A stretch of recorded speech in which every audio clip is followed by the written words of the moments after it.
دین اسلام کی پہچان آزادی ہے، شاہ کی فتح کا اعلان آزادی ہے، دین اسلام کی پہچان آزادی ہے۔ اب یہ موضوع آتا ہے خود مہندی کا، اور ہر سال یہ ایشو اٹھتا ہے۔ اب ایک دو ہمارے برادران نے، ان کی نیت بھی اچھی ہوگی، لیکن کیونکہ میڈیا میں ایک چیز چلتی ہے اور ہر سال چلتی ہے، تو ہم کہہ رہے ہیں نہ ان کی توہین ہونی چاہیے، لیکن انہوں نے ایک جملہ کہہ دیا کہ ہر سال حضرت قاسم کا کریکٹر ایسیسینیشن ہوتا ہے۔ تو یہ کریکٹر ایسیسینیشن نہیں ہے، کوئی معاذ اللہ کوئی تہمت لگائی جاتی تو ہے، پہلی بات۔ اب یہاں پر سوال یہ پیدا ہوتا ہے کہ اس کو استدلال کرنے کے لیے کچھ لوگ کہتے ہیں جی ایران میں نہیں ہوتی مہندی، عراق میں نہیں ہوتی مہندی۔ تو پہلی چیز تو ہم یہ بتائیں کہ ایران میں اگر کوئی چیز نہیں ہوتی، عراق میں اگر کوئی چیز نہیں ہوتی، تو اس سے کسی چیز کا حرام ہونا ثابت نہیں ہوتا، پہلی بات۔ اور اگر ایران میں کوئی چیز ہوتی ہے اور اگر عراق میں کوئی چیز ہوتی ہے تو اس سے اس کا حلال ہونا بھی ثابت نہیں ہوتا۔ لیکن اگر عراق میں کوئی چیز ہوتی ہے اور ایران میں کوئی چیز ہوتی ہے اور علماء نے اس کے جواز کے فتوے دیے ہیں، تو پھر ہمارے لیے ضرور جائز ہوتا ہے ثابت، علماء نے فتوے دیے ہیں۔ اب ایک اور آرگومنٹ لایا جاتا ہے کہ جی یہ مہندی تو ہندوانہ رسم ہے، تو یاد رکھیں کہ یہ مہندی ہندوانی رسم نہیں ہے۔ اور یہ بھی یاد رکھیں، ابھی بھی ہمارے پاس لنک ہیں جو صبح ہم نے مجلس پڑھی تھی، بھیجے اس کو، اور یہی کہا کہ اس کو ایک علمی مسئلہ رکھنا چاہیے، کوئی لڑنے جھگڑنے کا نہیں ہے یہ۔ تو یاد رکھیں کہ ہمارے ہاں جو یہ مہندی آئی ہے، یہ انڈیا سے پاکستان نہیں آئی، اور پاکستان سے کوئٹہ ہوتے ہوئے تافتان کے راستے قم نہیں گئی ہے یہ، بلکہ ایران اور عراق کی مشترکہ عزاداری ہوتی تھی۔ ایران کے اکثر لوگ اپنی عزاداری محرم میں وہیں کرتے تھے، جیسے آج جاتے ہیں۔ انڈیا پاکستان کے لوگ محرم میں ایران کم جاتے تھے، کربلا میں زیادہ جاتے تھے، جیسے اب جاتے ہیں۔ اور جتنی ہماری چیزیں ہیں، یاد رکھیں جتنی چیزیں ہیں، کیونکہ میں بہت دقت کرتا ہوں ایران عراق کی عزاداری، حتیٰ گاؤں دیہاتوں میں کیا ہوتا ہے، ایک دم سے لنک ملتے ہیں، تعجب ہوتا ہے، اس کا مطلب ہے عجب یہ والی چیز ہمارے فلانے انڈیا کے گاؤں میں یہ وہاں سے آئی ہے۔ اب جب یہ انڈین پاکستانی جاتے تھے تو کربلا میں ان کو رسمیں نظر آتی تھیں، کس کی؟ خصوصاً ایرانیوں کی اور عراقیوں کی۔ یہی ایرانی عراقی رسمیں ہیں جو پوری انڈیا پاکستان پہنچی ہیں، اس کے علاوہ کچھ نہیں ہے۔ یہ جو مہندی ہے انڈیا سے پاکستان اور پاکستان سے مانی گئی، بلکہ یہ ایران عراق سے پاکستان میں آئی، یہ انڈیا کی چیز قطعاً نہیں ہے۔ اب اگر کوئی بعد میں کہے گا تو ہم لنک دے دیں گے، لیکن اگر آپ جا کے سرچ کرنا چاہیں آج ہی گوگل فارسی ڈھونڈیں، گوگل فارسی جب نکلیں گے تو لیفٹ پر جو ہے کی پیڈ آئے گا، اس کو کلک کریں اور وہاں پر لکھیں عقد قاسم، یا لکھیں عروسی قاسم، عین رے واو سین، یا لکھیں ہنا، جس کو ہم ہنا کہتے ہیں، فارسی میں اسے ہنا کہتے ہیں، ہنا یعنی مہندی، یا آپ لکھیں ہنا ہے فارسی میں ہنا قاسم، تو آپ کو اتنی ویڈیو ملیں گی، اتنی فوٹوز ملیں گی ایران کی اور عراق کی، اتنی تفصیل ملے گی کہ آپ کو اس دن احساس ہوگا کہ انڈیا پاکستان میں حضرت قاسم کی جو مہندی ہے وہ 0.1% بھی نہیں ہے جتنی وہاں ہے۔ آپ کے یہاں 3 بچے تھال لے کے نکلتے ہیں، وہاں پر موم بتیوں کا اور بلب کا اور مٹھائیوں کا اور مہندیوں کا اور پھلوں کے ٹوکرے، تھال کے تھال، کشتی کی کشتیاں جو ہیں، کشتی سے مراد واقعاً کشتی نما بنی ہوئی چیزیں، وہ جلوس کے جلوس ہوتے ہیں، سبز کپڑے پہنے ہوئے لوگ، یعنی آپ کو خود احساس ہوگا کہ بھائی یہ تو ہمارے یہاں تو ہے ہی نہیں، یہ تو ہے ہی نہیں بالکل۔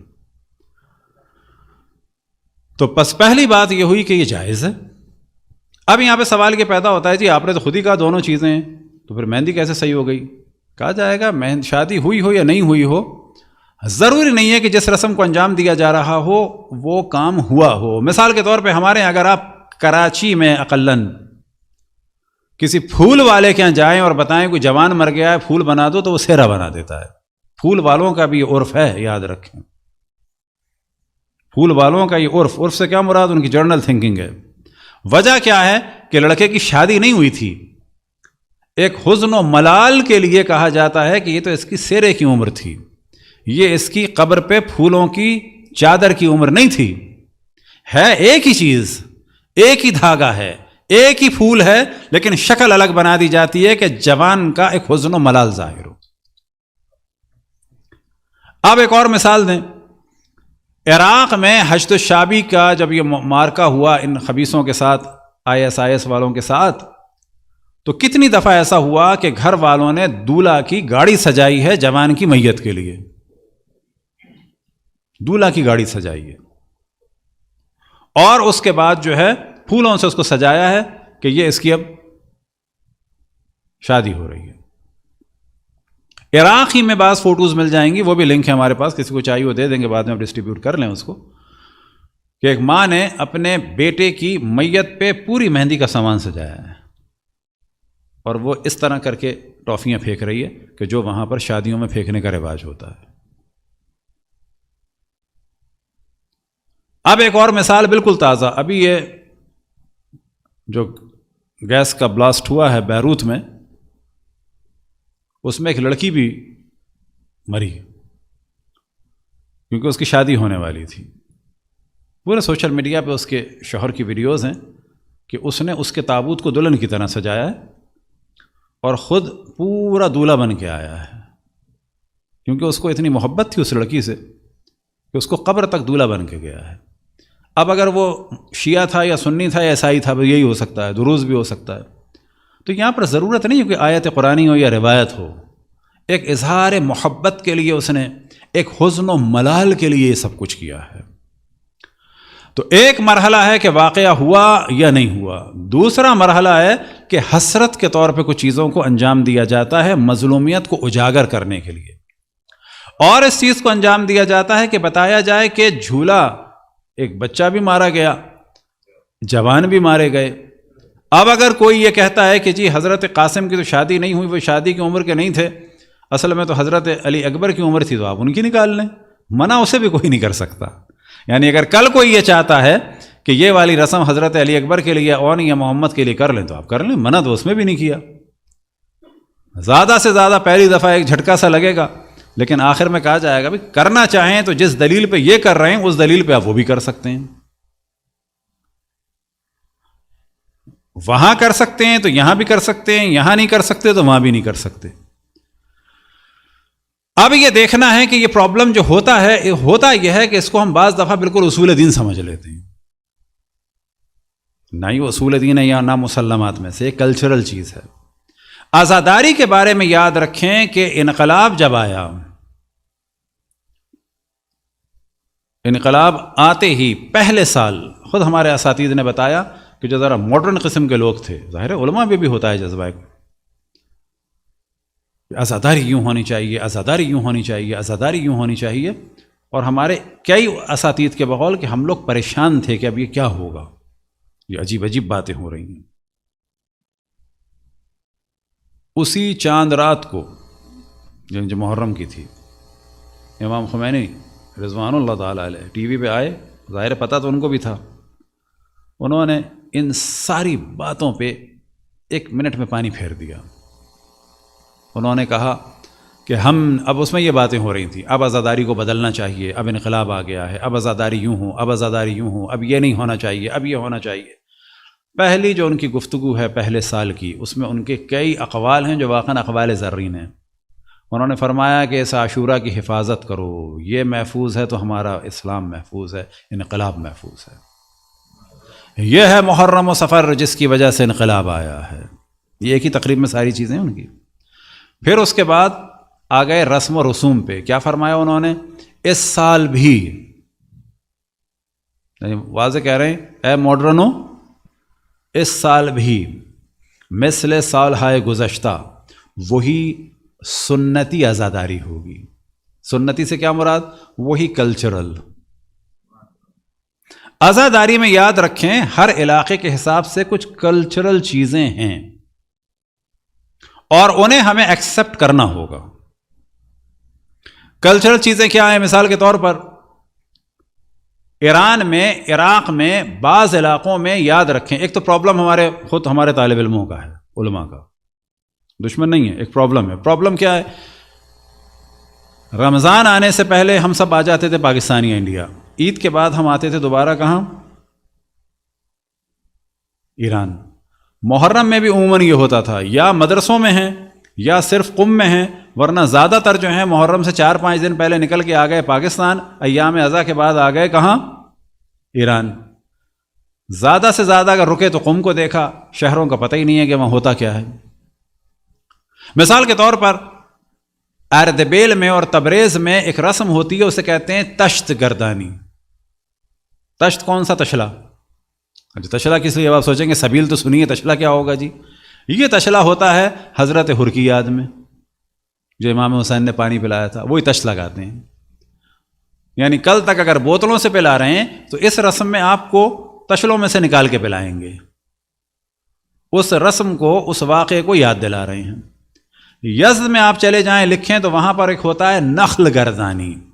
نخل کیا چیز ہے؟ تو آپ کو تعجب ہوگا، ایک تابوت بنایا جاتا ہے یزد میں، وہاں کی اسپیشلٹی ہے، صرف یزد میں ہے. اور اسی کے چھوٹے سائز کا بنتا ہے کہاں پر؟ تھائی لینڈ میں جو اس وقت شیعہ ہیں، ان کی بنیاد ڈالی تھی شیخ عباس قمی نے، مفاتیح الجنان والے نہیں، ایک شیعہ تاجر تھے قم کے. یہ آپ سرچ کریں، ان کا مقبرہ ہے وہاں پہ. تھائی لینڈ میں انہوں نے بنیاد ڈالی تھی. لگتا یہ ہے کہ تابوت بھی انہوں نے شاید ڈیزائن کر کے دیا تھا، جو آج تک چل رہا ہے. وہ بالکل چھوٹے سائز کا ہے، سمجھیں اس کی مائکرو کاپی ہے یزد کے نخل گردانی کی. یزد کا نخل گردانی کیا ہوتی ہے؟ تو آپ کو تعجب ہوگا، پہلے بانسوں کا، میرے خیال میں اس آپ کے ہال سے بڑا ایک پلیٹ فارم بنایا جاتا ہے، اس کے اوپر ایک تابوت بنایا جاتا ہے بہت بڑا، اور اس تابوت کے آگے اس پلیٹ فارم کے اوپر ایک مرثیہ و نوحہ پڑھنے والے باقاعدہ کھڑے ہوتے ہیں، اور اس پلیٹ فارم کو اٹھانے والے کم سے کم کئی سو افراد تو بالکل اس کے ساتھ ہوتے ہیں، ورنہ ہزاروں کا مجمع ہوتا ہے، اور اسے کہتے ہیں یزد کی نخل گردانی. اب نخل وہاں پر ممکن ہے پرانے زمانے میں لفظ تابوت کے لیے کسی کے لیے استعمال ہوتا ہوگا، نخل گردانی. تو ہزاروں قسم کی رسمیں ہیں ایران میں، عراق میں. عراق میں کوئی روتا نہیں ہے. بعض گاؤں دیہات میں یاد رکھیں، بعض گاؤں دیہاتوں میں کوئی روتا نہیں ہے جب تک کہ امام حسین کو آتا ہوا نہ دیکھ لے اور حضرت قاسم کو رن میں جاتا ہوا نہ دیکھ لے. یہی وجہ ہے کہ ہمارے تمام مراجع نے، تمام سے مراد تمام، ایک کے علاوہ بھی نہیں، تمام مراجع نے کہا ہے کہ جو شبی خوانی ہے، شبی خوانی کیا ہے جی؟ ایران میں شبی خوانی ہوتی ہے. آپ کو لگتا ہے نا برا؟ غلط لگتا ہے، برا کلچر ہے وہاں کا. عراق میں شبی خوانی ہوتی ہے، کلچر ہے وہاں کا. کویت میں شبی خوانی ہوتی ہے، لبنان میں شبی خوانی ہوتی ہے. بھائی شبی خوانی یہی ہوتی ہے جیسے اسٹیج، اسی کو کیمرے میں کر لیں ڈرامہ، اسی کی فلم بنا لیں. آپ کا اختیار ہے، آپ اوپیرا کے ذریعے کر دیں. میں نے اس کو ڈسکس کیا تھا خود، میں نے 1-2 لوگوں سے کہا تھا میں خود تیار ہوں اوپیرا کی کلاسیں لوں، اور یہاں پر ہم امام حسین کے غم کو ماڈرن اس میں آرٹس میں لے کے آئیں، اوپیرا میں لائیں. حرج ہے کوئی؟ حرج نہیں. تمام مراجع نے فتویٰ دیا ایسے میں اگر کوئی کردار ادا کرتا ہے کسی معصوم کا یا کسی کا بھی، اگر توہین نہیں ہو رہی تو بالکل جائز ہے، بالکل ویسے جیسے ٹی وی. یہاں آپ کو پتہ چلے گا ہمارے مراجع اس زمانے میں ان چیزوں کو دیکھ رہے تھے. اس اوپیرا بعد میں آیا ہوگا، بس خیر وہ تو شیکسپیئر کے زمانے کا، اسٹیج بعد میں آئی ہوگی ہمارے کم سے کم ممالک میں. ڈرامے بعد میں آئے، فلمیں بعد میں آئی ہیں. کربلا کو تمثیل کے اور ایکٹنگ کے ذریعے سے، پرفارمنگ آرٹ کے ذریعے سے ہمارے علماء نے 300 سال پہلے فتوے دیے ہیں.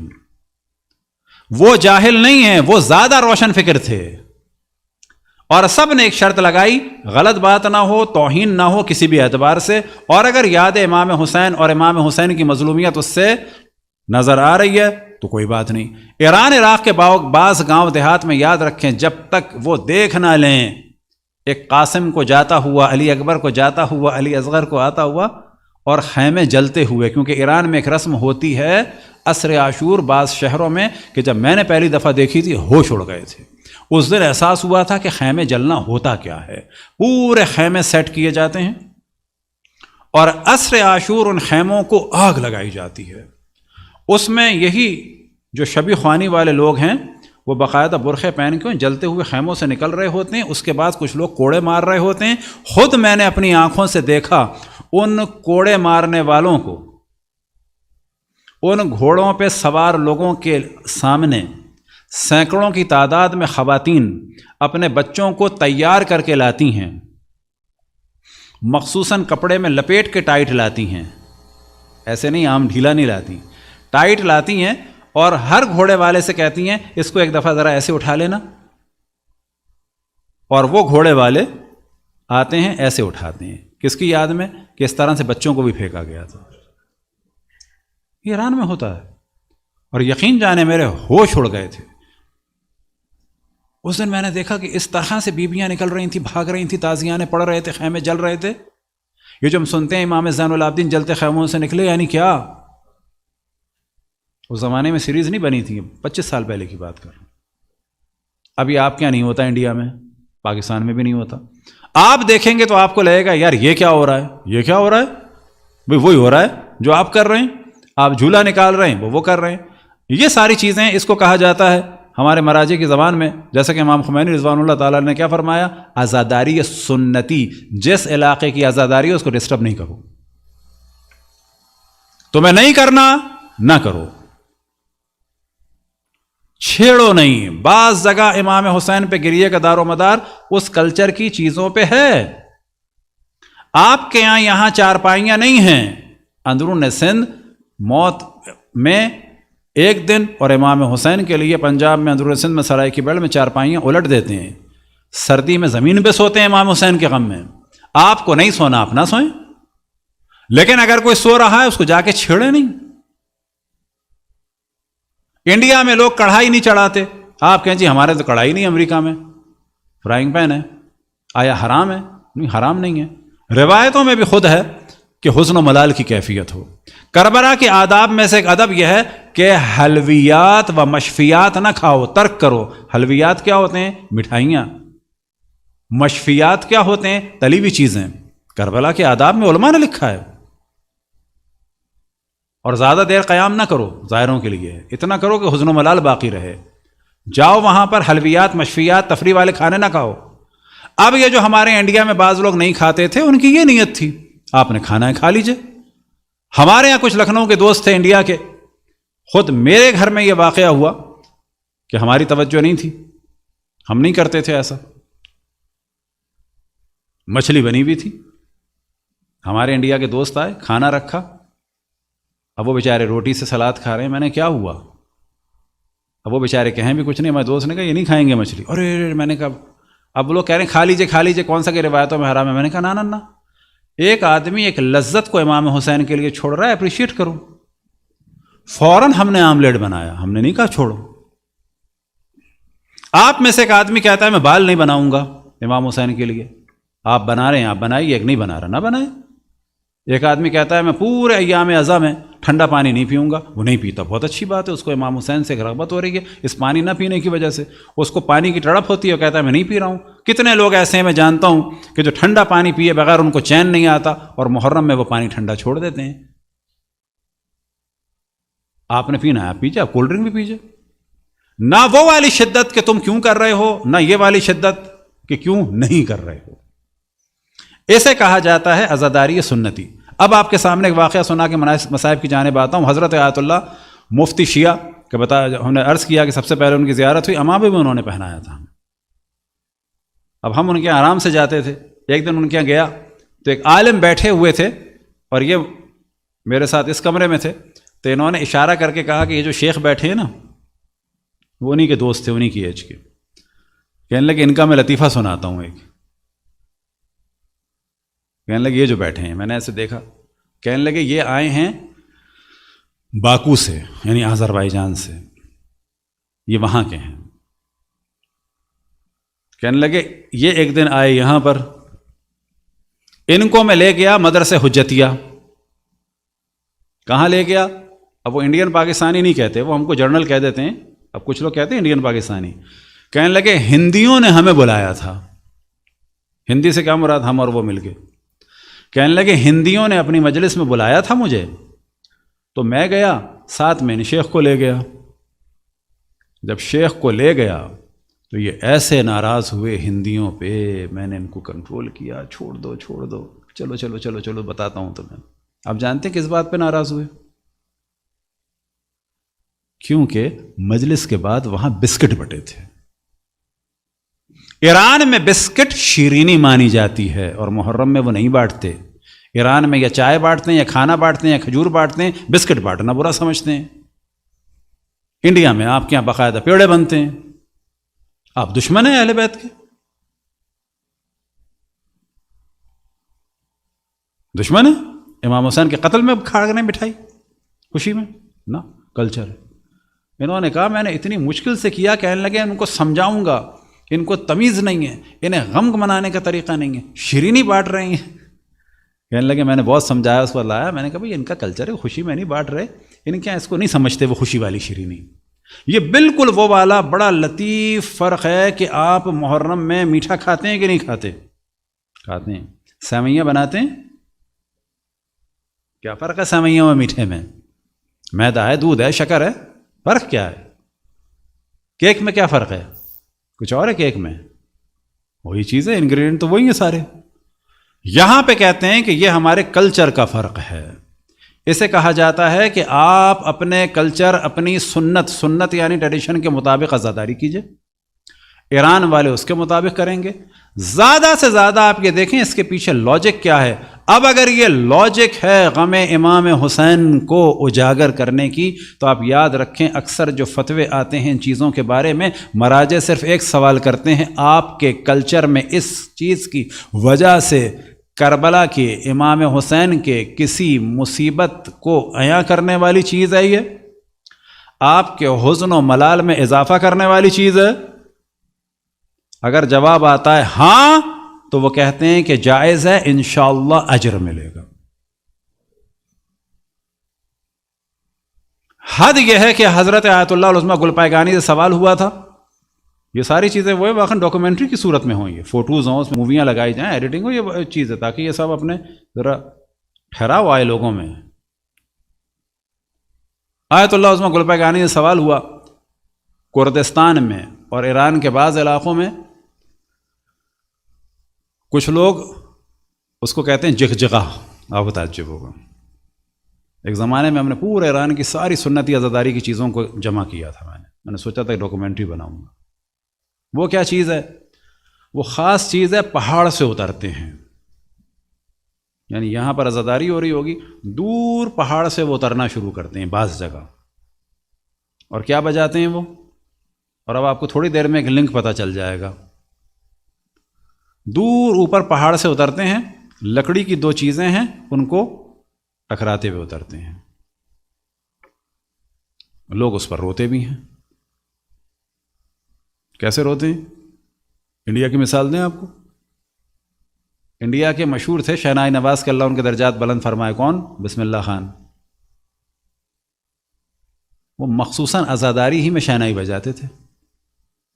لیکن یہ شہنائی اب کویت میں بجائیں گے تو مشکل ہو جائے گی. وضو کر کے بجاتے تھے، ان کا انٹرویو بھی موجود ہے. اس میں انہوں نے یہ بھی کہا ہے کہ ہمارے آباء و اجداد بجاتے تھے، بعد میں ہم نے شیعت قبول کی، لیکن اس چیز کو پھر ہم نے عزاداری کے لیے استعمال کیا. تو آگے گل پائگانی سے سوال ہوا کہ یہ جو بجاتے ہوئے آتے ہیں یہ ان کے یہاں توہین مانی جاتی ہے یا احتراماً ہوتا ہے؟ احتراماً ہے، ظاہر ہے. اس سے امام حسین کا غم اور زیادہ ہوتا ہے، لوگوں پہ رقت طاری ہوتی ہے. ہاں، انہوں نے کہا اگر لوگوں پہ رقت طاری ہوتی ہے، اگر توہین عزاداری کی نہیں ہوتی، ان کے کلچر میں اس کو برا نہیں سمجھا جاتا، تو کوئی حرج نہیں ہے، انشاءاللہ ثواب ہے. عیناً یہی مسئلہ آتا ہے پورے ایران عراق کی عزاداری بغیر ڈھول کے طبل کے ہوتی ہے. اچھا پاکستان میں ہوتا ہے؟ نہیں ہوتا. کھارا در میں ضرور ہوتا ہے، ایک نکلتا ہے. وہ کسی بزرگ نے نکالا ہوگا کھارا در میں. کھارا در میں 9 کو نکلتے ہیں طبل اور سنج. صرف ایک دفعہ، باقی جلوس میں نہیں نکلتے۔ اس کا کیا وہ ہے؟ اس زمانے میں فوجیں آتی تھی، بچوں کے دل دہلتے تھے۔ یہ لوگ اب ظاہر کرتے ہیں کہ اے زینب، اے ام کلثوم، اے بچوں، تم کو یہ لوگ ڈراتے تھے، دھمکاتے تھے، ہم تمہاری فوج ہیں۔ لہٰذا جتنی ایران عراق کی انجمنیں، یاد رکھیں وہ انجمن نکل ہی نہیں سکتی بغیر طبل کے، کوئی انجمن نہیں ہوتی۔ اگر یہ انجمن کا آفس ہوتا ہے تو یاد رکھیں ایران میں وہ آدھا آفس بھرا ہوتا ہے صرف انہی طبل سے۔ ہر انجمن کے معنی یہی ہیں۔ ہمارے یہاں تو انجمن کو لیے ڈائری چاہیے نا، ایران میں ہر انجمن کے لیے ایک جگہ چاہیے، ویئر ہاؤس ٹائپ کا، کہ جہاں پر اتنے اتنے لمبے علم ہوں، اور اس کے بعد یہ طبل اور سنج اور یہ ساری چیزیں ہوں، اور ساتھ میں وہ بھی ہوں۔ اب یہاں پر لوگ کہتے ہیں یہ میوزک ہے، احمقوں، بے شعوروں جو ماڈرن بنتے ہیں، میں انہیں کہہ رہا ہوں بابا میوزک کی اقسام ہیں۔ اس کو فقہ میں بھی ہمارے ہاں کہا جاتا ہے آلات جنگ۔ آلات موسیقی نہیں ہیں یہ آلات جنگ ہیں۔ یہ اس کو کہا جاتا ہے مثال کے طور پر مارشل میوزک، فوجی بینڈ۔ فرق زمین تا آسمان۔ انسان ماڈرن بنے تو ڈھنگ کا تو ماڈرن بنے، بھئی کچھ نہ ہو تو کم سے کم میوزیکل ایکوپمنٹ کے اوپر ریسرچ کر لے، نہ دین کے اوپر ریسرچ، نہ میوزک کے اوپر ریسرچ۔ بھئی کرنا ہے کچھ تو کرے۔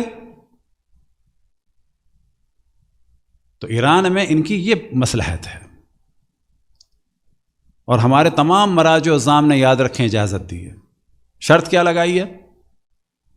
اگر حسن و ملال ہو رہا ہے، اگر امام حسین کی مظلومیت اس سے عیاں ہو رہی ہے، اگر اس سے اجاگر ہو رہی ہے مظلومیت امام حسین، تو کوئی حرج نہیں ہے۔ صلوات پڑھیں بر محمد والے محمد۔